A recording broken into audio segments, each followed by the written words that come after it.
Welcome. If you want to record sounds in your Samsung Galaxy Fold 2, for the first you have to find the recorder in your smartphone. So you can find it in the main screen or in the main menu if you open. But if you didn't finish the whole setup when you first time opening the device, you have to go for the Play Store and get the recorder. So I have to do this because I did it.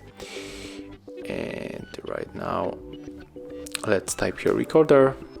And you can of course get one of this recorder from other companies, but I'm going to go for the Samsung.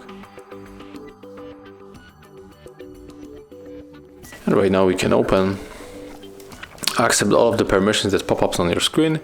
And here to start the record we have to tap on the middle button, and right now smartphone starts recording sounds. And if you want to finish you have to click right here. Here we got the email, you got our record. We can set up the category of the record, we can set up the name, we can also save it, and then we are going to check the quality. And right now smartphone starts recording sounds, and if you want to finish you have to click right here. So the quality is really good. And that's all, I think, right? Thank you guys for watching. Leave thumbs ups, comments and subscribe to our channel.